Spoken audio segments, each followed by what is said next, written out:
কে আছো? আমার পেছনে কে?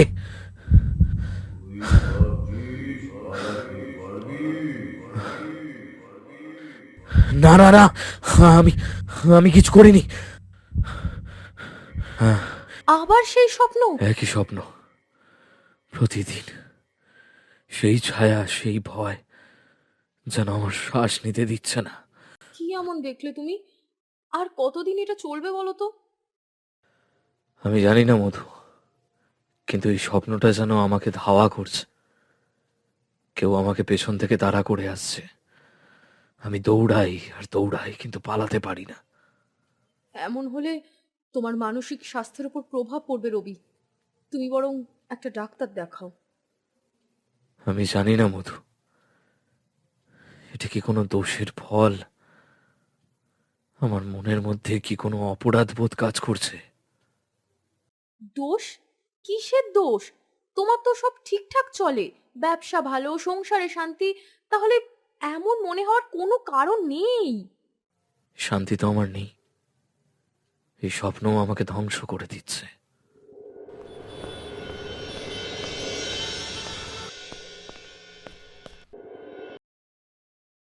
স্যার, সকালেই প্রোডাকশন টিমের সাথে মিটিং করেছি। সব রিপোর্ট ঠিকঠাক আছে। আপনি যদি বলেন তবে বিস্তারিত ব্রিফ করতে পারি। ভালো। প্রোডাকশন ঠিকঠাক চলছে তো? কোনো ডিলে? না স্যার, সব পরিকল্পনা মাফিকই এগোচ্ছে। নতুন মেশিনারি ইনস্টলেশনও আজ শেষ হয়ে যাবে। ঠিক আছে। নতুন টেন্ডারের কি খবর? স্যার, 3টি টেন্ডার দাখিল করা হয়েছে। এই সপ্তাহের মধ্যেই রেজাল্ট আসবে। সব ঠিকঠাক চলছে, আপনি চিন্তা করবেন না। ঠিক আছে, তুমি কাজ করো। ইয়ে স্যার, আপনি ডাকলেন? হ্যাঁ, বসো। নতুন ইনভেন্টারি রিপোর্ট এনেছো? হ্যাঁ স্যার, ইনভেন্টরি ম্যানেজমেন্ট বেশ ভালো চলছে। আর তবে আমি প্রস্তাব দিচ্ছি, আমরা আগামী মাসে কিছু পুরনো স্টক ক্লিয়ার করে দিন। এতে জায়গাও বাড়বে আর এই ক্যাশ ফ্লো ভালো হবে। ঠিক আছে। আর নতুন টেন্ডার নিয়ে তোমার কি মত? স্যার, 3টে টেন্ডার খুবই লাভজনক। তবে আমার পরামর্শ থাকবে, আমরা আরও 2টো টেন্ডারের জন্য প্রস্তুতি নেব। এগুলো যদি পেয়ে যাই, তাহলে পরবর্তী বছরের প্রোডাকশনের ক্ষমতা প্রায় দ্বিগুণ হয়ে যাবে। ভালো বলেছো। আমারও একই পরিকল্পনা। আগামী সপ্তাহে মিটিং ডাকো, ডিটেলসে প্ল্যানিংটা করতে হবে। আম, ঠিক আছে স্যার, তবে তবে কি? স্যার, কিছু মনে করবেন না। আপনার মুখ দেখে মনে হচ্ছে আপনি ঠিক নেই, মানে আজকে সকালে যখন ঢুকলেন তখন থেকেই আপনার চেহারাটা ক্লান্ত এবং অস্বাভাবিক লাগছে। কিছু না, আমি ভালো আছি। একটা কথা বলি স্যার, এত বড় একটা ব্যবসা, এত চাপ, কিন্তু আপনার শরীর আর মনের যত্ন নেওয়া খুব জরুরি। সুমিত, আমি ঠিক আছি, শুধু একটু ঘুম কম হয়েছে।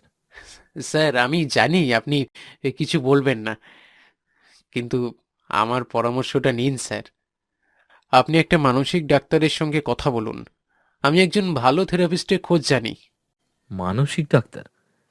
এটা একটু বেশি হয়ে যাবে না? না স্যার, একদমই না। কখনো কখনো আমরা নিজেরাই বুঝি না যে আমরা কতটা মানসিক চাপের মধ্যে আছি। ডাক্তারকে দেখানো মানে দুর্বলতা নয় স্যার, বরং নিজেকে ঠিক রাখার একটা উপায়। হুম, ঠিক বলছো। আমাকে ঠিক করতে হবে।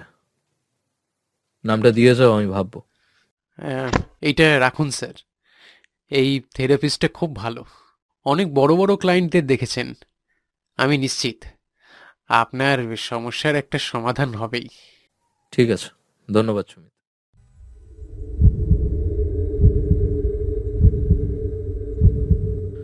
আমি কিছু করিনি, আমি কিছু করিনি।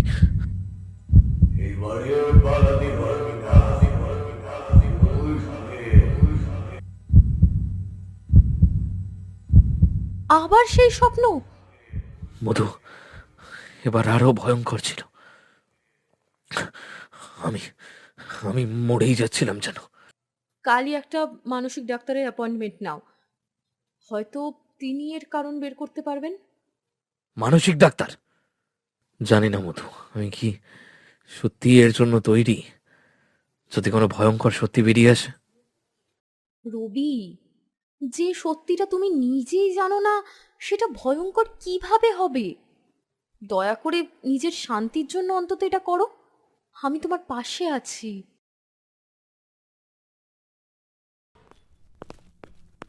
বাবা, তোমার মুখটা এমন কেন? কোনো সমস্যা হয়েছে? তোমার বাবার মুখ দেখে বোঝা যায় সব কিছু। কিছু না শ্রেয়া, তোমার পড়াশোনার কি খবর? এমএ ফাইনাল ইয়ার, তাই তো? হ্যাঁ বাবা, সব ভালো চলছে। আমি অনেকটাই রেডি। আজ তো আবার ইউনিভার্সিটিতে যেতে হবে। এত মন দিয়ে পড়াশোনা করছে, নিশ্চয়ই ভালো ফল করবে। কিন্তু শুধু পড়াশোনা করলে কি চলবে? মেয়ের তো বিয়ের বয়স হয়েছে, এবার একটা বন্দোবস্ত করো। বেশি দেরি করলে আর পাত্র পাওয়া যাবে না। আমার মেয়ে সব সময় সেরা। ধন্যবাদ বাবা। কিন্তু মা, তুমি কেন বারবার বিয়ের কথা তুলে আনছো? এখনো সময় আছে। আর কত দেরি? হ্যাঁ, তুমি এখনো বুঝতে পারো না এই বয়সে তোমার বিয়ে হয়ে যাওয়া উচিত? আমি তো শুধু ভালো কারোর খোঁজ করছি। মা, আগে আমাকে এ ফাইনাল পরীক্ষাটা দিতে দাও। তারপরে তুমি তোমার পছন্দের রাজপুত্র খুঁজে নিও। রাজপুত্র নয় শ্রেয়া, এমন কেউ হবে যে তোমাকে সবসময় সম্মান করবে, সেটা সবচেয়ে বেশি গুরুত্বপূর্ণ। জানি বাবা, তুমি আর মা যেভাবে আমাকে সামলাচ্ছ, আমার জন্য সেটাই সবচেয়ে বড় উদাহরণ। তুমি আজ কোথায় যাবে? আজ সেই থেরাপিস্টের কাছে যাচ্ছি। বাবা, তুমি ঠিক আছো তো? আমি ঠিক আছি মা, কিছু ব্যাপার ক্লিয়ার করতে চাই, চিন্তা করো না। তো মিস্টার রবি, বলুন তো ঠিক কি সমস্যা হচ্ছে? ডাক্তারবাবু, আমি জানি না এটা সমস্যা কিনা, কিন্তু রোজ রাতে একই স্বপ্ন দেখি, কেউ যেন আমাকে তাড়া করছে, আর শেষ পর্যন্ত আমি খাদে পড়ে যাচ্ছি। ঘুম ভেঙে যায়, আর সারা রাত আর ঘুম আসে না। আম, এই স্বপ্ন কি নতুন হয়েছে নাকি আগে কখনো এমন হয়েছিল? না, আগে কখনো এমন হয়নি, এটা কয়েক মাস হলো শুরু হয়েছে। প্রথমে ভাবলাম হয়তো কাজের চাপ, কিন্তু এখন এটা নিয়মিত হচ্ছে। কাজের চাপ তো অবশ্যই একটা কারণ হতে পারে। আপনার ব্যবসা খুব বড়, এতগুলো ফ্যাক্টরি, আপনি নিশ্চয়ই অনেক দায়িত্ব পালন করেন।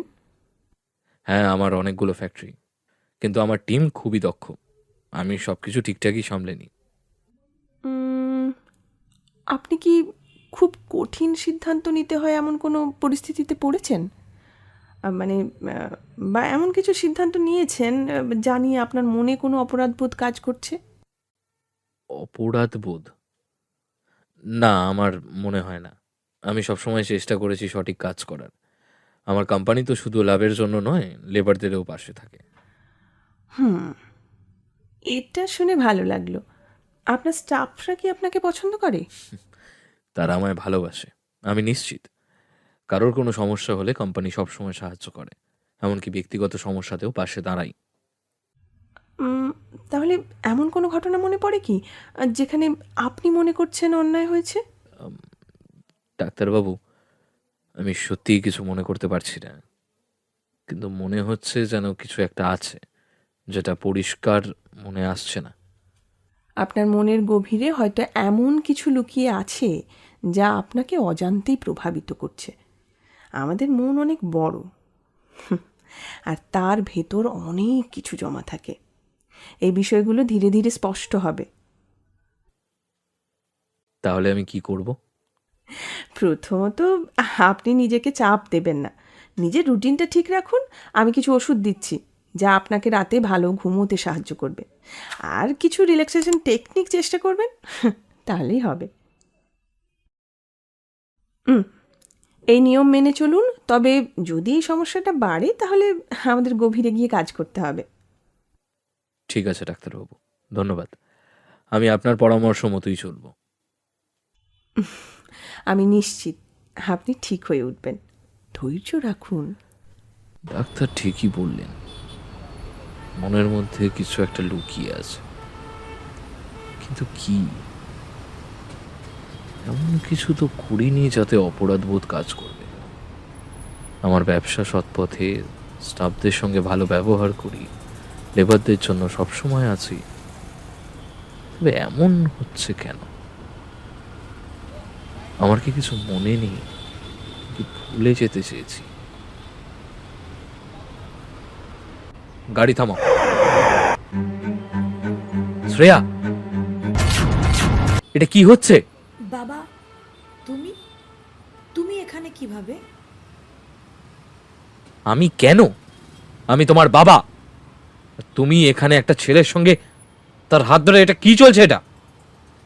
স্যার, আমরা আমরা একে অপরকে ভালোবাসি। আমি শ্রেয়ার কোনো ক্ষতি করব না। চুপ! তুমি জানো তুমি কার সঙ্গে কথা বলছো? আমার মেয়ের হাত ধরার সাহস কিভাবে হয় তোমার? বাবা, এটা ঠিক হচ্ছে না। আমি তাকে ভালোবাসি। সে আমার ক্লাসমেট। আমরা একে অপরকে বুঝি। ভালোবাসো? একটা গরিব ছেলে যার নিজের পায়ে দাঁড়ানোর মতো ক্ষমতা নেই, তুমি তাকে ভালোবাসো? এটা হতে পারে না। আজকের পর যদি তোমাকে আবার আমার মেয়ের কাছাকাছি দেখি তবে খারাপ হবে। নিজের জায়গায় থাকো। বাবা, তুমি এটা কি করলে? তুমি আমার ওপর বিশ্বাস রাখতে পারলে না? আমি যা করেছি সেটা ঠিক করেছি। তুমি এখনো ছোট, এই ছেলেদের কথা বিশ্বাস করা যায় না। তোমার ভবিষ্যৎ নষ্ট হতে আমি দেব না। মধু, জানো তোমার মেয়ে কি করেছে? রাস্তার ছেলের সঙ্গে হাত ধরে ঘুরছে। এতে কি আমাদের পরিবারের মান ইজ্জত থাকবে? কি বলছোটা কি? শ্রেয়া, এটা কি সত্যি?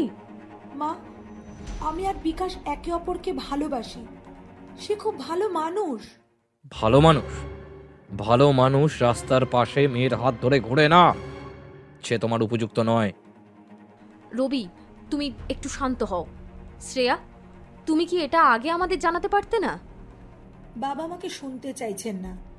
আমি বলছি, বিকাশ কোনো খারাপ ছেলে নয়।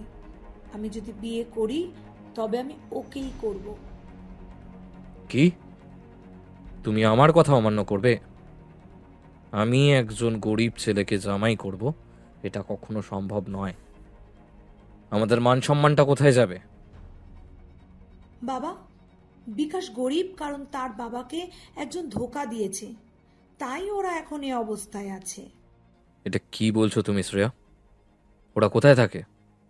ওরা আগে বজবজে থাকতো, তারপর ওখান থেকে কলকাতায় চলে আসে। সে কি? বজবজ তো আমি বহু বছর আগে থাকতাম। শ্রেয়া, বিকাশের পরিবারের সঙ্গে আমার দেখা করতে হবে। আমি সবকিছু নিজের চোখে দেখতে চাই। তুমি তুমি সত্যি যাচ্ছ বাবা? হ্যাঁ, আমাকে একটা সত্যের মুখোমুখি হতে হবে। ঠিকানাটা দাও। ঠিক আছে বাবা, আমি তোমাকে ঠিকানা দেব। রবি, এই ব্যাপারটা যত ভালোভাবে সম্ভব সামলাও। ঠিক আছে মধু, আমি সামলে নেব।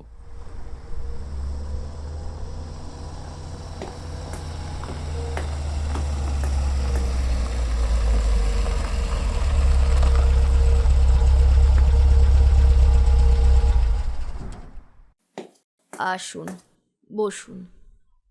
আপনি শ্রেয়ার বাবা, তাই তো? হ্যাঁ, আপনার সঙ্গে কিছু কথা বলতে চাই। আপনি এবং আপনার পরিবার কষ্টে দিন কাটাচ্ছেন শুনেছি। আমি জানতে চাই আপনার স্বামীর কি হয়েছে। সেই দিনের কথা বলতে গেলে অনেক কথাই মনে পড়ে। আমি ভাবতেও পারি না আমাদের জীবন এভাবে বদলে যাবে। এই ধার দেনার বোঝা আর সহ্য হচ্ছে না। কিছু একটা করতে হবে। কি করবে? ধার শোধ করার মতো তো আর কোনো উপায় নেই। দোকানদার, মহাজন সবাই এখন টাকা চাইছে। ও হ্যাঁ, মনে পড়েছে। লটারি সেন্টার থেকে একটা টিকিট কিনেছিলাম। যদি ভাগ্য সহায় হয় সব বদলে যাবে। তুমি কি জানো, এটা কেবল সময় নষ্ট করা। টাকা কি এত সহজে আসে?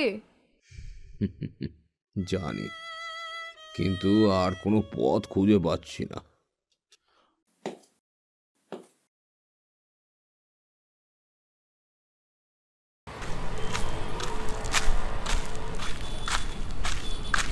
ঠিক আছে দাদা, 2 দিন পরে এসে নিয়ে যাবেন। ভালো হলো, সময় মতো দিয়ে দিও।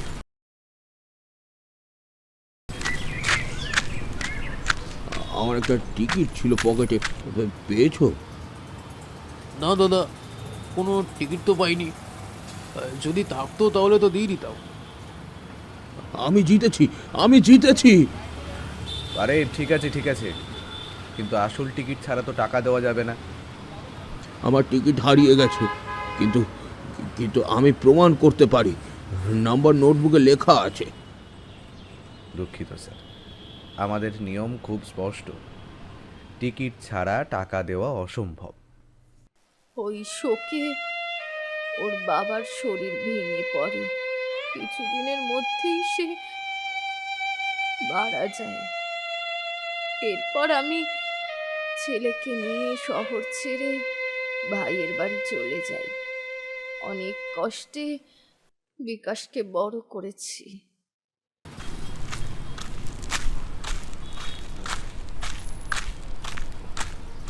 এটা কি লটারির টিকিট? হ্যাঁ, তাই তো।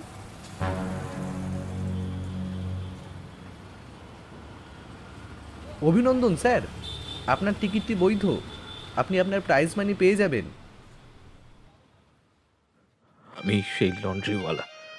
আমি আমি আপনার স্বামীর জীবন ধ্বংস করেছি। কি বলছেন আপনি? আপনি আপনি এই কাজ করেছেন? হ্যাঁ, আমি সেই টিকিট পেয়েছিলাম। আমি জানতাম এটা আমার নয়, কিন্তু কিন্তু লোভ সামলাতে পারিনি। আমি সেই টাকা নিয়ে পালিয়ে গেছিলাম, তারপর ব্যবসা শুরু করে এত বড় ব্যবসায়ী হয়েছি। কিন্তু সেই অন্যায়ের বোঝা আমাকে শান্তি দেয়নি। আপনি জানেন, আপনার সেই কাজের জন্য আমার স্বামী আমাদের ছেড়ে চলে গিয়েছেন।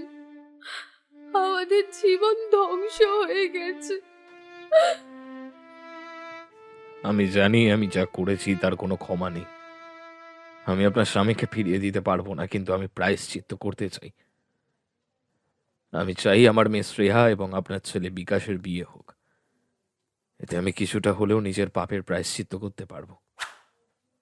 আপনি যা করেছেন তা অপরাধ, কিন্তু আমি আমার ছেলের ভবিষ্যৎ নষ্ট করতে চাই না। আমি রাজি।